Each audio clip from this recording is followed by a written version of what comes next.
of the things that B.K. Sangar talks about, that I think I've mentioned this line to you before, and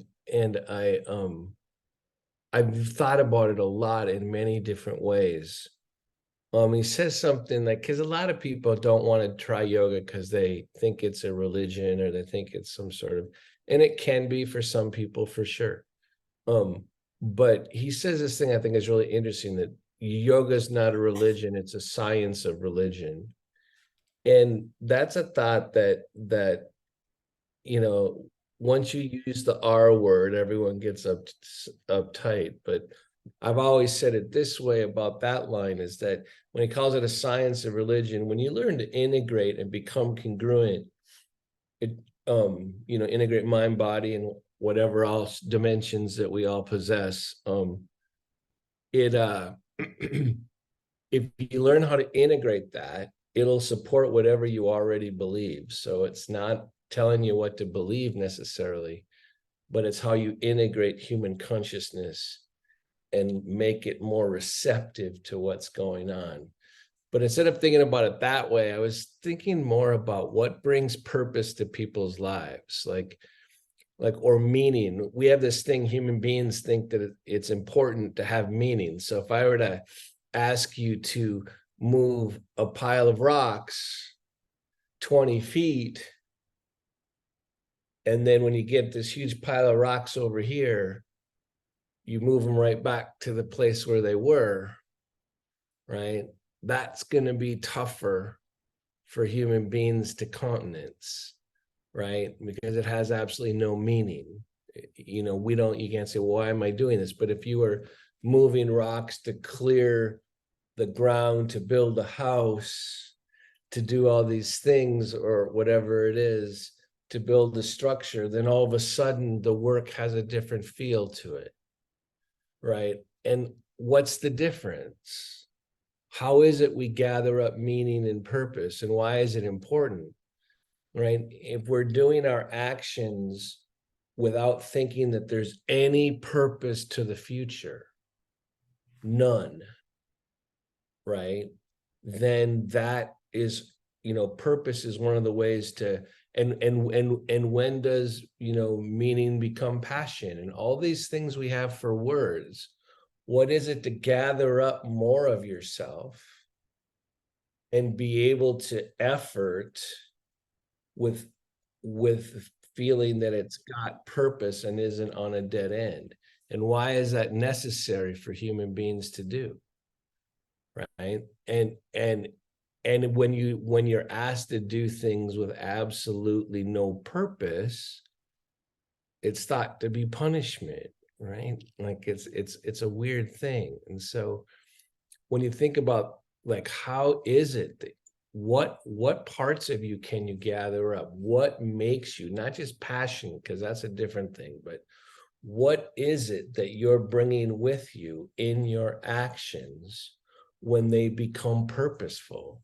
What I think is really interesting is there's a lot of different attempts and ways to bring purpose to things. So like, for example, my limited, and it's very limited, understanding of Zen practice is to, for example, in moving those rocks, where you're just going to move them in 20 feet back, and when you're all done, move it back over. They're going to figure out a way to find purpose in the action itself without having there to be a bigger purpose. When I was in graduate school at UCSB in Santa Barbara, studying philosophy, there was a time where there was this, for a whole week, they had two Zen Buddhist monks. I don't know if you've ever seen this, but they, for a week or 2 weeks, they very meticulously poured sand and made this incredibly complicated and beautiful sand drawing with different colors of sand, right? Like and they did it all day long, from sunrise to sunset, and they were making it, and you get to watch it, and it was like one of the most beautiful, like, paintings of colored sand I've ever seen. I don't know if any of you have ever seen those sand drawings. They're amazing. And then on the last day they were there, they destroy it. That's part of their practice. It's part of their meditation to do something for its own purpose, right? So how is it, when you think about the meaningful things in your life, or when you decide to, or sometimes you have to work to bring more of yourself into an action.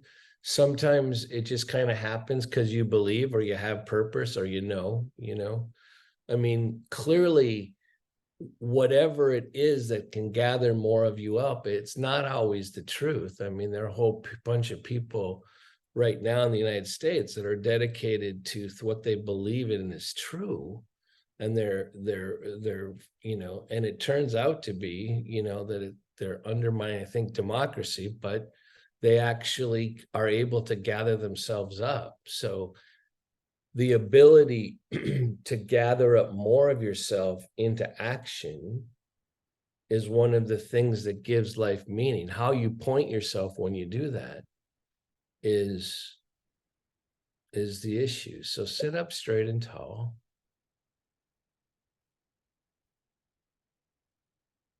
I always say, in the little actions where we begin class similarly each time,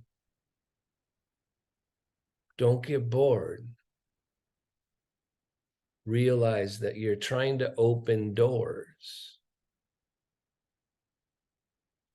You're trying to figure out how more of you, and the parts of you that aren't about whether you like broccoli or not, or whether you like this or that, right?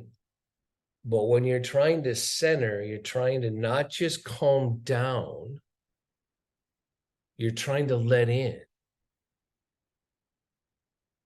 right? But not let in everything. I mean, like you're here, and all the suffering in the world is here too. I don't want you to let all that, your mind's conception of all that suffering in. I want you to feel where you are. Do it on an exhale. Start paying attention to your exhale, because getting to your starting point, the place where you begin, actually takes practice. And so I've been telling you for a while, I have a lot more aches and pains lately, so I have to kind of get and let them in and not get stuck to them, not be afraid that I want to go any farther. I have to keep exhaling and finding where I begin, what's at the very core. So I'm doing that on my exhale, and I'm thinking that my mind gets all caught up in making the world happen. I got stuff to do today, right? But there's a quiet part of me that I don't let my mind touch enough, because my mind is kind of afraid of what precedes it. So I object to overusing the term mindfulness. I want to get to the place that precedes my mind. I don't want to just become aware of what is. I want to get to that place where I'm just happening. So it turns out that in order for this to happen, the brain has to be more and more in neutral, right? As passive, receptive. So there are techniques for this. Softening the skin on your face. Like, there's a weird instruction. Have any of you made any strides on softening the skin on your face? I hope so, after all this time. Right? So like, there are all these things. I have wonderful instructions. Like, I've heard, lips together, teeth slightly apart. That's when to keep a sensitivity right here. I heard one instruction one time: let your cheeks deflate. Let your mouth be a cave. As you let your mouth be a cave, find how to let go of the skin on your forehead. Remember, you don't just have to drop. As you go to this quiet place, that there's potential in you to very gently and beautifully lift your chest as you're dropping into more of that quieting place.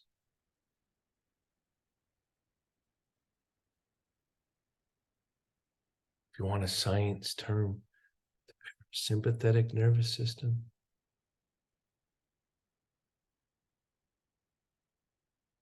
I just like to call it, maybe say the word peaceful.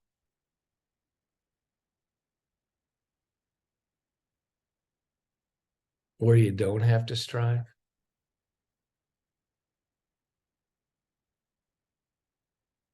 Quiet places are good places to be grateful.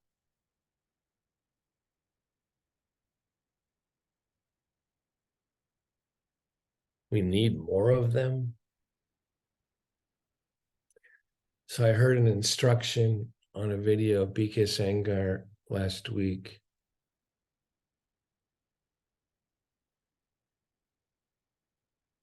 Your brain needs to be passive.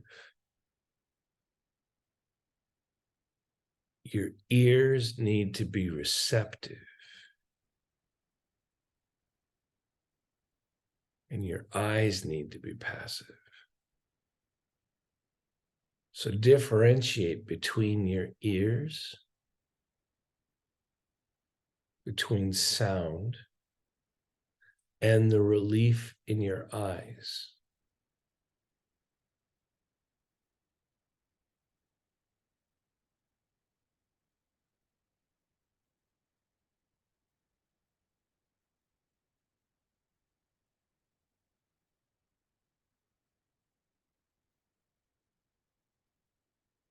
Here comes asana. Feel your sitting bone, your feet, slightly and gentle, like slowly moving your hand through water, hit down through your sitting bones down to your feet. Notice the immediate echo up through your spine. Catch it. Broaden between the shoulder blades. Extend out through the shoulder tips.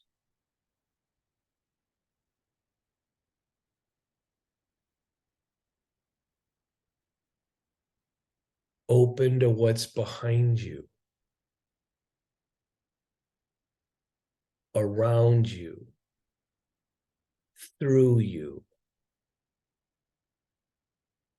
Don't be afraid. It's going through you. With this kind of receptivity, notice your inhalation, your exhalation. Be oh so grateful for movement. Your breath is a pacemaker.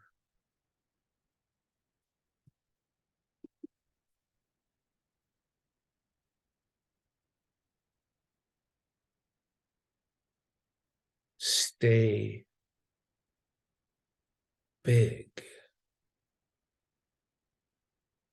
alert, alert stillness in your mid-back. If you can, bring your hands into prayer. If not, stay equal. Press the hands together. Open the center of the palm. More action. Still the pond. And act. Your breath already integrates movement into stillness. do it with your body. It's possible.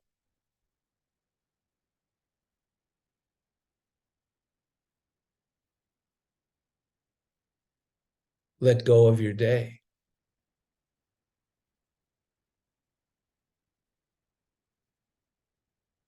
Prepare your mind to do yoga.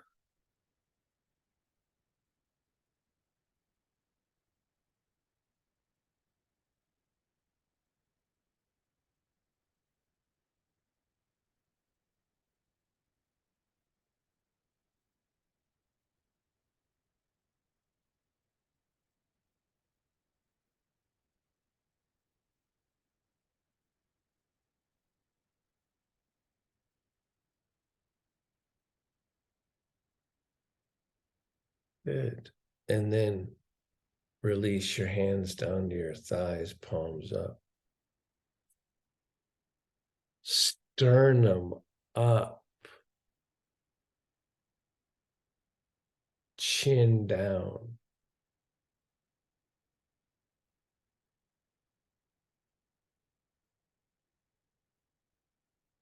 Fullness from that bandha.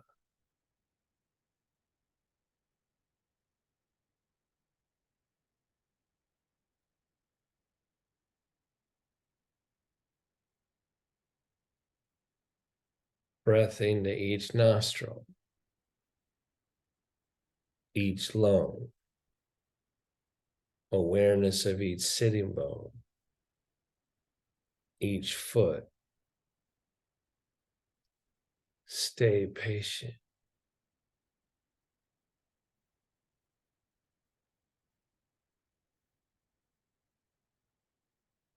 Good. Raise your head up with closed eyes.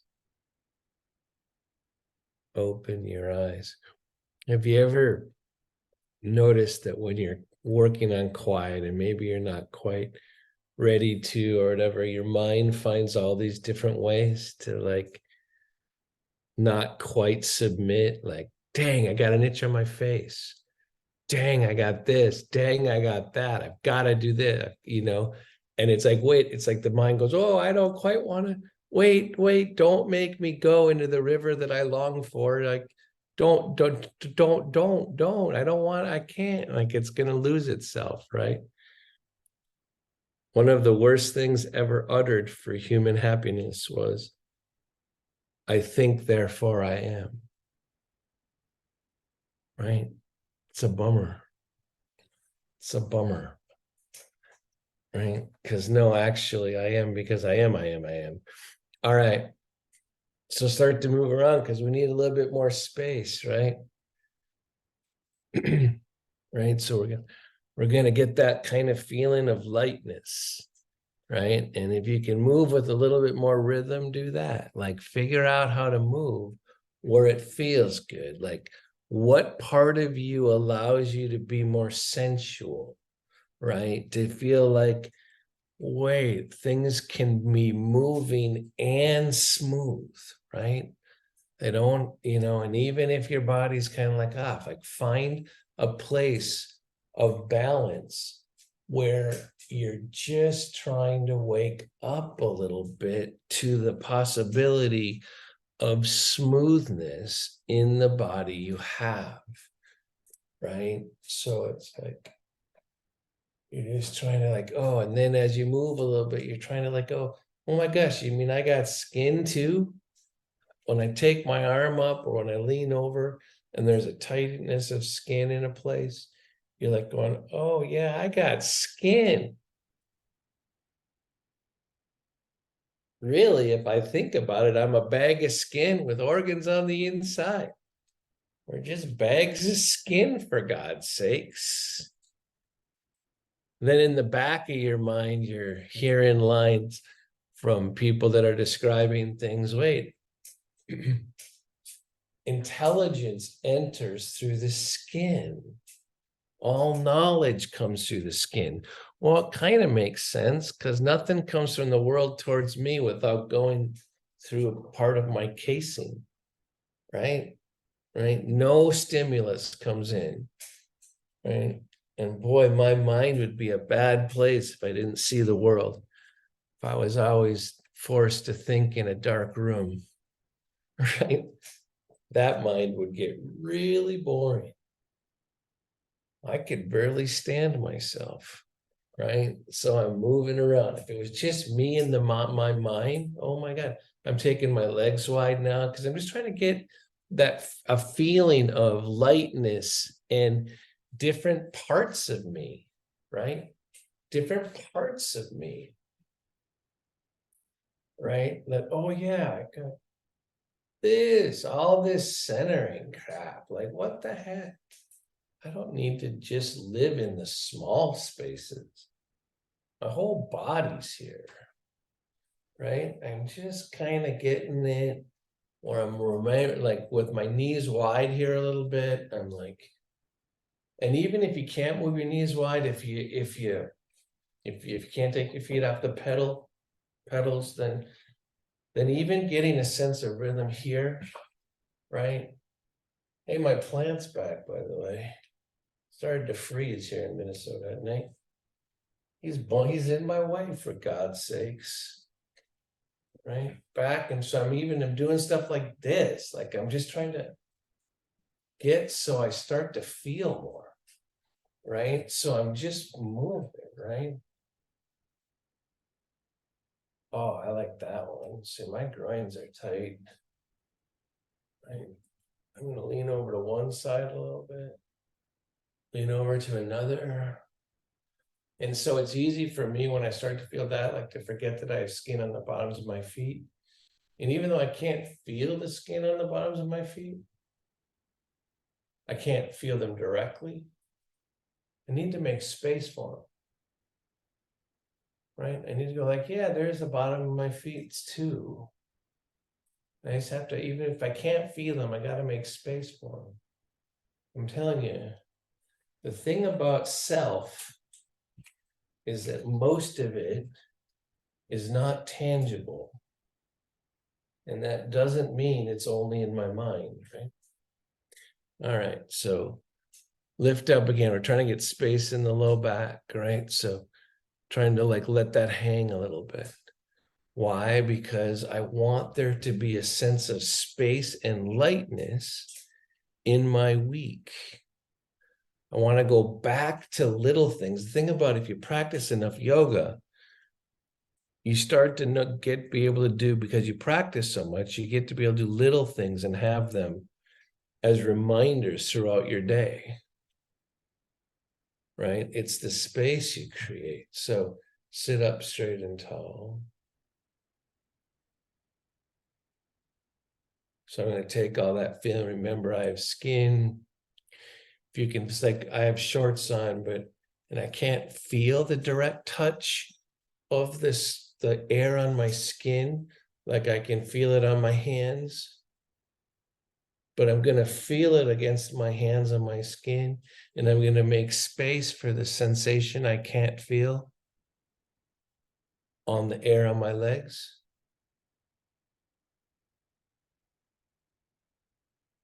I'm going to smile because when I do that, I almost think I can hear it. I almost think I can feel it. I don't think it's my imagination to keep my ongoing argument with Pat. I don't think it's just my imagination, right? I'm going to let it be true that it is the case right now that the air is touching the skin on my legs. It is the case right now that there's dimension, not just the air, the touch of air on my skin on my legs. There's dimension in me. I have to just have faith is there.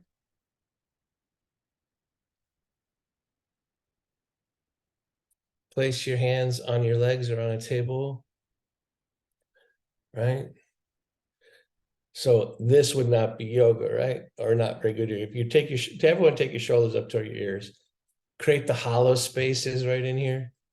It's like, I don't know about you, but that's one of my core pain behaviors. When I'm like, I can do that. So I'm going to drop them, but I'm not just going to drop my shoulders. I'm going to start going, wait, there's no such thing as a one-way river in prana, right? So as soon as I drop my shoulders, I'm going to lift my sternum. right? So then I'm going to lift my shoulders up. And if I don't lift my sternum, I don't feel my legs as much. I'm going to drop my shoulders, lift my sternum. Can anyone feel the beginning of upward facing dog? It's happening already. Already you're getting solid on the base and lifting your sternum. You mean these poses are all sitting out here like whispering, I'm right here. You should come play. Right? Again, what am I talking about? I'm freaking having fun. I'm thinking all these poses are whispering to me, inviting me all different places. Shoulders up, mistake, pain behavior. Shoulders down, sternum up. Oh, you mean as soon as I do that, I can feel my tailbone more? Holy cow. That is the case. So my hands are up on the table right now. I'm going to go down lower because damn it, I want to even get it even more. Ooh, I'm going to go do yoga and do upward facing dog with my shoulders up my ears. That would be a horrendous mistake, right? Shoulders down, sternum up. My hands are against, my wrists are against my knees, right? Shoulder, here's a mistake. I'm going to go around life like that. That sucks. I'm going to transform, right? I'm going to drop my shoulders, lift my sternum, feel my sitting bones, press against my legs. Good. And then release. So go back to sitting straight here for a second. So right away, because damn it, you've been practicing with me for years now, some of you, like go right to that place like we found in centering. Right? So I'm gonna go right away. This is why you want to have Shavasana with you at a drop of a dime. Like I want to be receptive. I'm gonna go through all the things quick. And hopefully you don't even have to think them. You just know how to get to that place. So you're gonna go quickly right into that quiet that will hopefully we already opened that door. And in that place of equanimity, the quiet place is already perfectly balanced, even if my body isn't.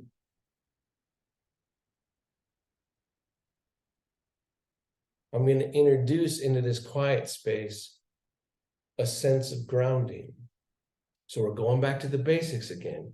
So I get to that place, lips together, two slightly apart, all this stuff, right?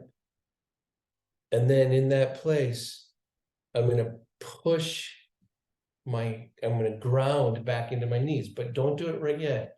Stay quiet, stay lifted, stay super receptive, like a still pond. Like you could throw even the tiniest pebble, it would make a wave. And then introduce the sensation of grounding by pushing back on your own knees, right? Which is gonna now, and then release, it's gonna introduce the hint of upward facing dog, right? So again, real quiet, find that receptive place, push back on your own knees, be gentle about it, and notice the chest lifts.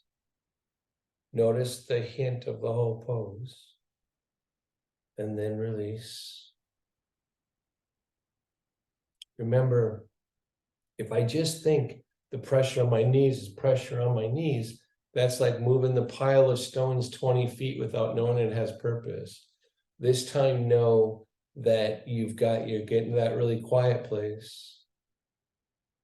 You're introducing a hint, the sensation of grounding, the lift in the chest. You know it's going to be upward facing dog, and then release.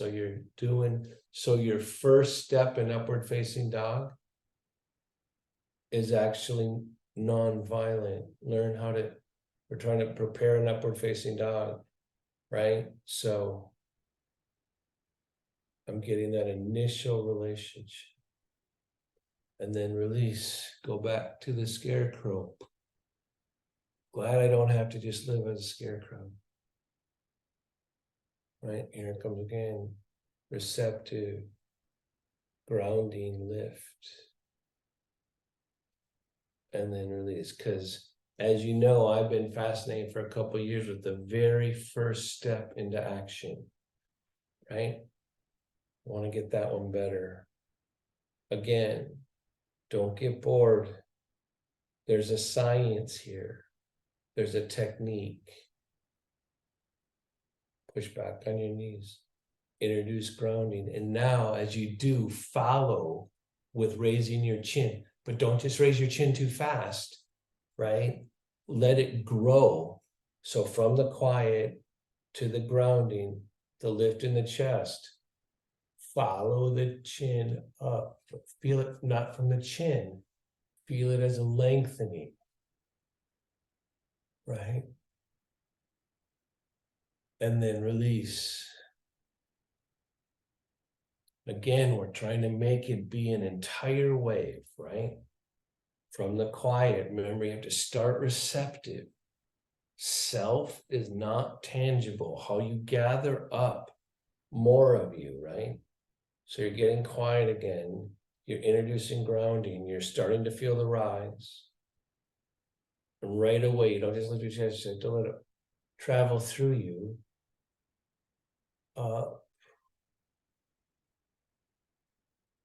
And then release.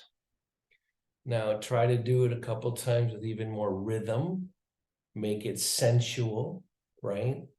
So in other words, feel your skin, feel the space around you, feel like you don't have to prove anything. Let it be more rhythmic. So again, I'm sitting here from the receptive place. I get sunlight on my face, so it's really makes it even easier.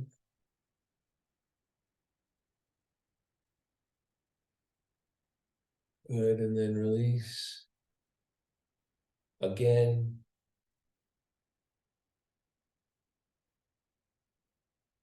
Again, all on rhythm. Even the release becomes part of the rhythm. Again.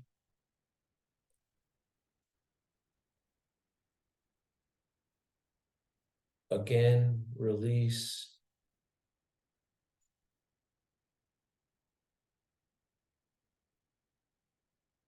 Good. And then inhale up. Exhale, turn. Wait, I'm going to get this without too much effort. Remember, I'm trying to keep the pond still and the movement as part of the pond. Inhale, lift up, exhale, revolve. Back to center. Inhale. Exhale, revolve. Open. Oh my gosh, you mean the pond always was still? It's my mind that wasn't? Correct. Good, and then come on back to center. So one of the weird things about upward facing dog, so when I do this part of the final piece of, when you're going with upward facing dog, we're trying to get it like starting from ground, from the receptivity up, the expansion, the length, right? Remembering the skin to keep it less violent, right?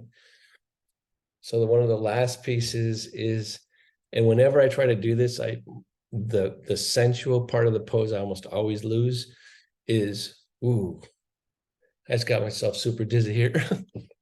So closing my eyes too much and moving my head. All right. So is the eyes. So when you go up and you start to look up, coordinating sensually, raising your eyes actually takes a lot of practice, because we tend to like just raise the eyes up as separate without realizing it's part of the whole pose. So we're going to do it one more time, right? I think I got dizzy because I've got progressive lenses and I think I looked through the wrong parts too quick. All right. So again, so now I'm going to find the receptivity, right? I'm going to introduce grounding. I'm going to start lifting the chest, dropping the shoulder, lengthening the head, the chin up, front of the chest, and then follow the eyes up. Make it gentle. Don't strain your eyes. And then come back. So I'm combining things I probably shouldn't, but remember, I've done this before too. Whenever something's going up, something needs to go down. So of course the yogis are knowing this. So this last time when we do it, or this next time, we're going to do the whole thing up. And as your eyes go up, tongue goes down out of your mouth. Right? Because the yogis are always trying to stay in balance. They're always trying to balance the equation, right? All right, so from the receptive, quiet.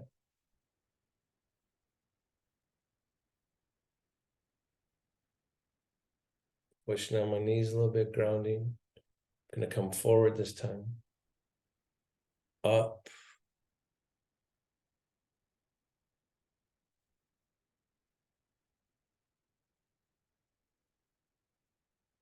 And then release. So that sucked. Mine sucked. Okay, so that as a yogi, I want to do it again because when my tongue went down, it was completely disconnected from everything else. So I got to do it again for my own self-worth here, right? Like, oh my God, I can do better than that. Do it again, right? Receptive, go through the steps. Up.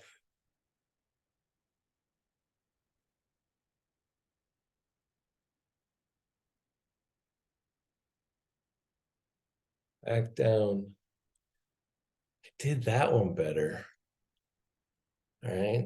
Third one's a charm. That I did it enough better where it made me like happy. Right? Okay. Receptive. Grounding. Rise. Length.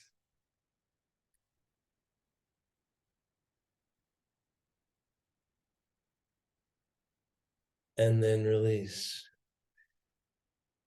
Dang it. That third one wasn't as good as the second one. Oh, well. It's how it goes. It's how it goes.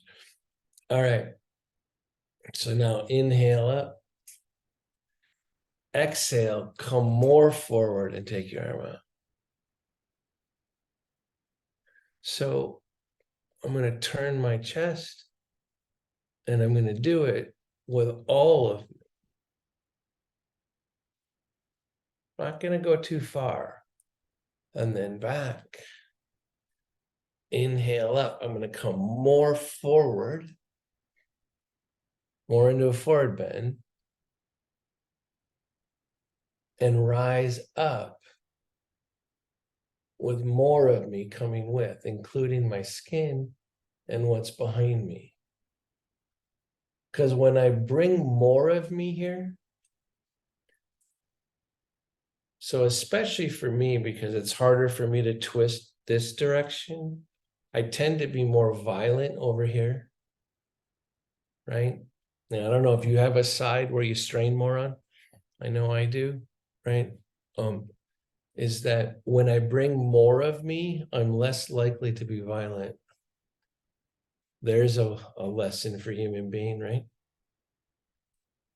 Bring more of you and you might hate less, right? All right, forward again.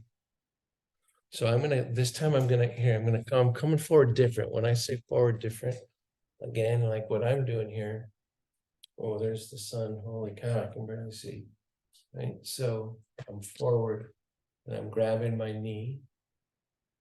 Right, so I'm forward, but I'm grounded. See, I'm a yogi that knows not to sacrifice grounding for success, for my mind sense of success.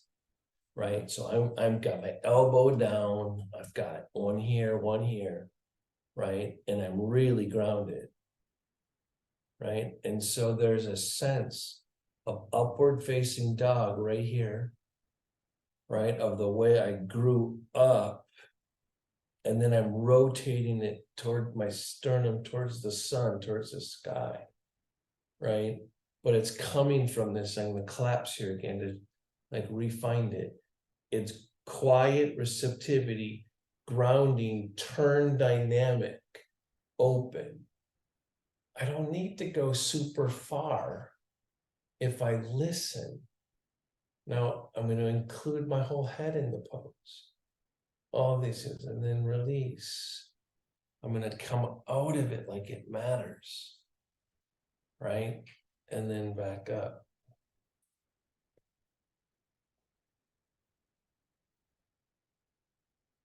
Oh, there, I'm out of the sun. I have no sun blots right now. I suppose I'm blocked right there, but okay, so I'm gonna do it again. I'm gonna come forward. I'm gonna find grounding, right? Allow that each side is different. I'm gonna do a version of upward facing dog that helps me feel my legs. I'm gonna turn. And here's the place where I have to watch about violence, right? So I'm gonna like soften up and bring more of me to avoid the violence, right?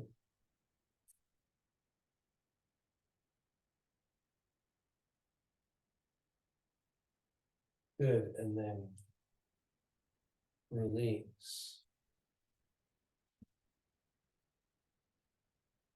Then come back to center. I'm gonna jiggle around because that actually almost became too meditative for me. So I'm gonna move around again because I want to stay light, right? All right. So you know how a lot of times I've given the instruction, there's nothing like a humbling correction from someone that knows more about asana than you. So I talk about hit down through your sacrum and stretch out to the top of your head, because I want you to get length in the neck. Right. So I kind of quickly give that instruction, right? And it's a fine instruction. It's just not fully the truth. Right. So I heard an instruction again in in watching these, the dude teach asana, right? So I'm coming forward. I'm doing a version of downward facing dog. So if that means on your legs here, it means forward. Remember, so we're not doing upward facing dog. We're going for downward facing dog, right? So I would typically tell you hit down through your sitting bones, lift your sternum, and go up through the top of your head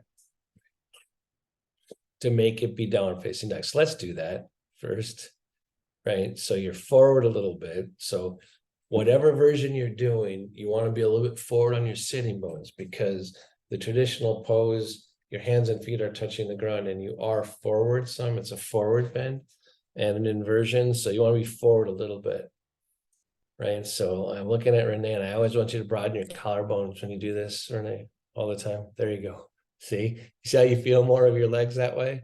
Like if you collapse here, right, you're not going to get the full, right? All right. So like in this pose, you're hitting, you're opening your palms, you're hitting down through your sitting bones, you're lifting your chest, and then find from your inner groin to your inner knee down to your inner heel and breathe, right? So you're trying to elongate, right, this way so you can hit down through your sitting bones. Sounds paradoxical, but remember, there's no such thing as a one-way river in the river prana, right? It's always going in lots of directions. Good, and then release. So the instruction, so remember last week in inversions, for those of you in the class, so everyone take your arm up, take your right arm up, let's say, or whatever. And I was trying to get you to differentiate the space right here in the crook of the shoulder from the upward movement, right? So this goes down as this goes up. So this crook goes down as the arm goes up. So do it on the other side. So this is going down.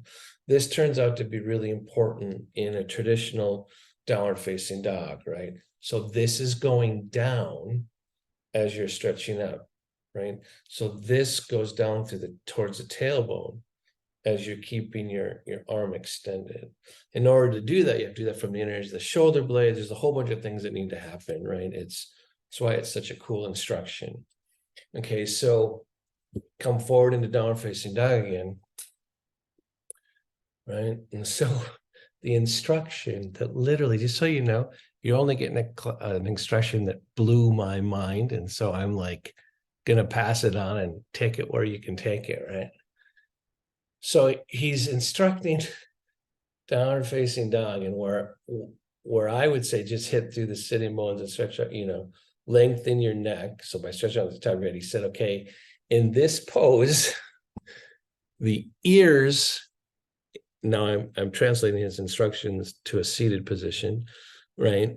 In this pose, the ears go up and the skull goes down. What the hell? So sit up back again for a second.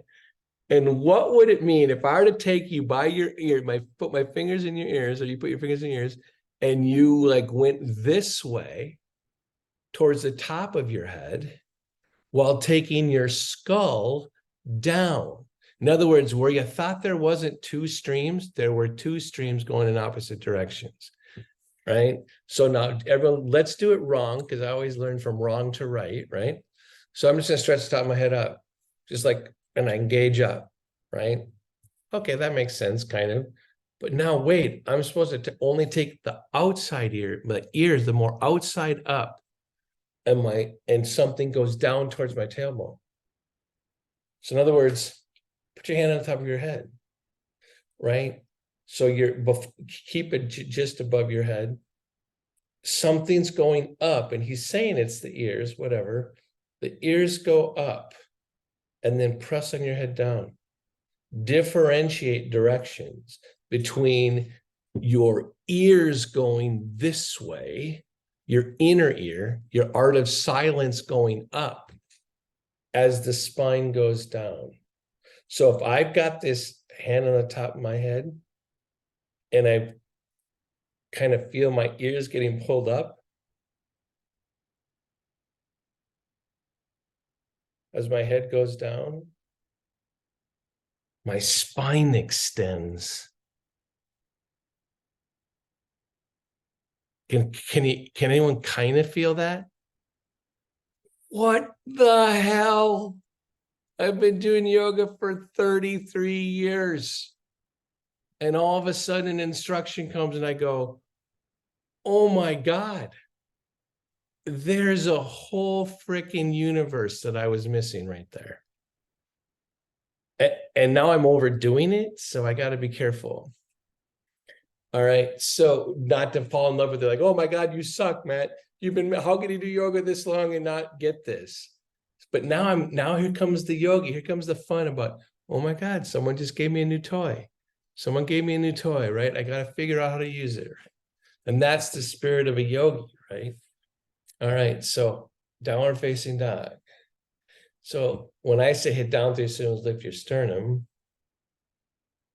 the inner ear, the quiet part of you follows up, but you keep the top of your head moving back towards the sitting bones.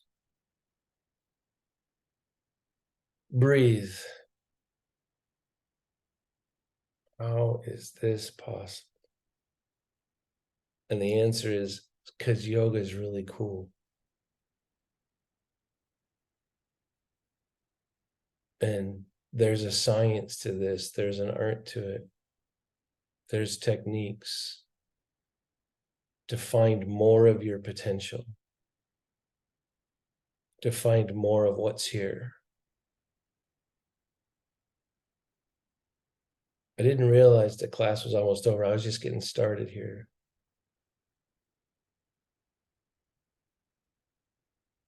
Good, and then release. I'm going to do it one more time. So I think this, I always have to come up with a name. Beth and I usually come up with the name of these classes, and I think it probably would be a buzzkill if I said ears up, skull down. Everyone would think the class name was like wildly weird, but just know if you watch this class, ears up, skull down, right?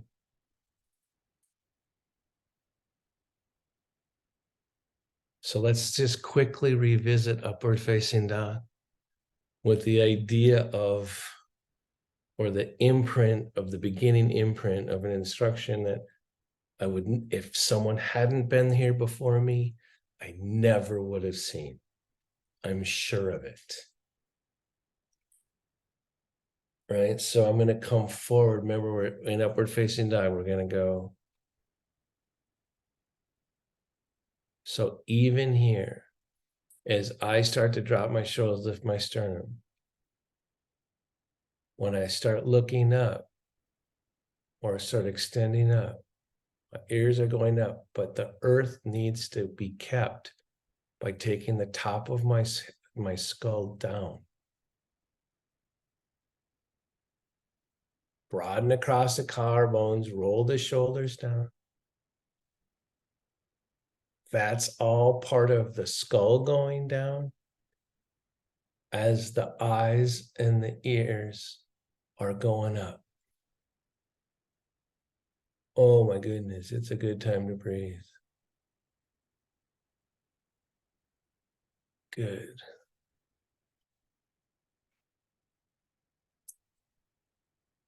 There's ways to bring more of you even into moving the rocks, right?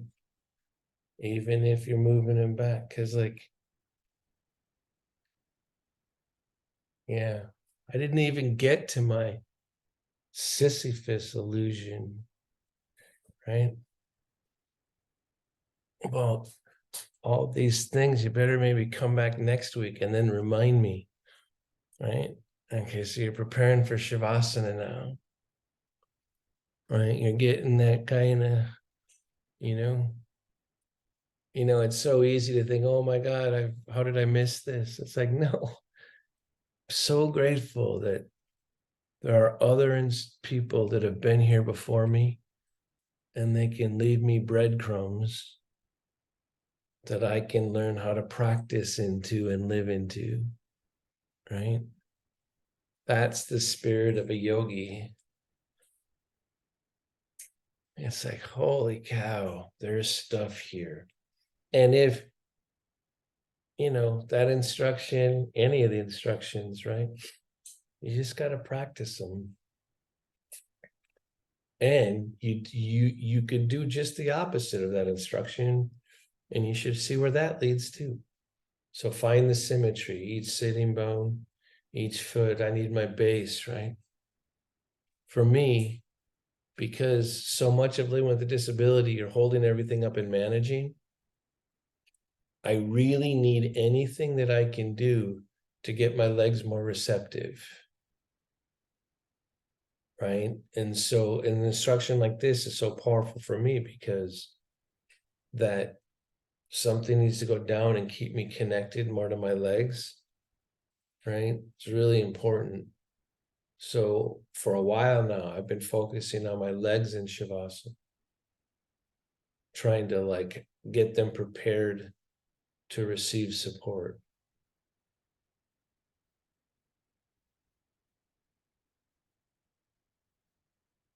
So I'm going to quickly kind of balance my head over my neck a little bit. Put my fingertips together or whatever you do to remain receptive. Soften your jaw, the skin on your face. Back to that starting place of receptivity.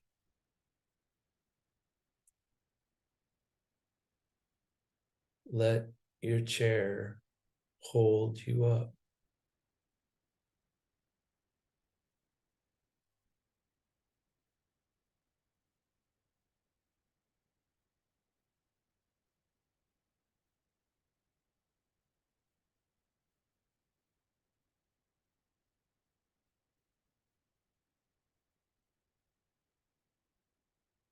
Stay alert.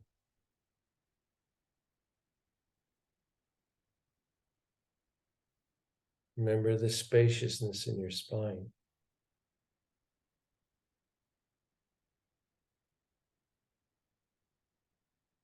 Let it receive.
Feel your breath.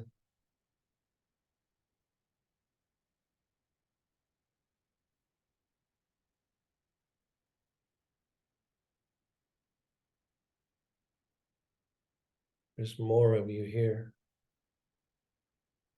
than you knew. Thank your body.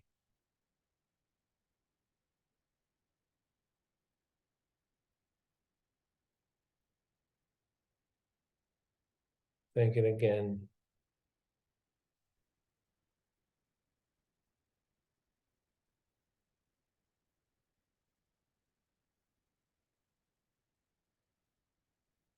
Start to bring yourself back. Slightly deeper inhalation. Slightly longer exhalation.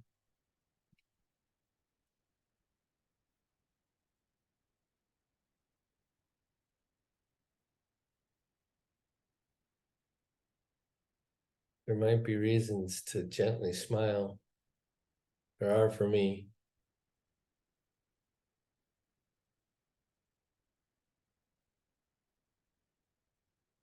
And that little impulse to smile, maybe you integrate it with your inhalation. And keep smiling through your exhalation. When you're ready, open your eyes. Let the light in. If you need to close it again, close your eyes. Open them again.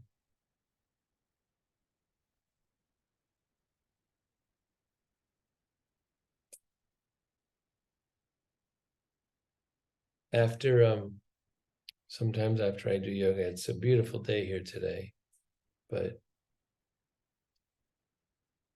sometimes like I can see the shimmer and the sparkle everywhere, and it didn't even take drugs, right?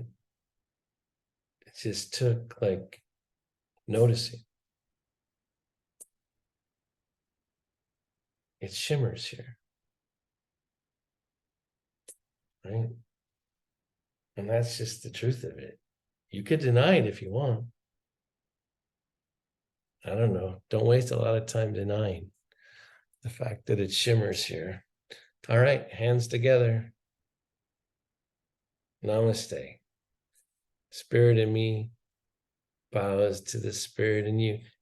I'm under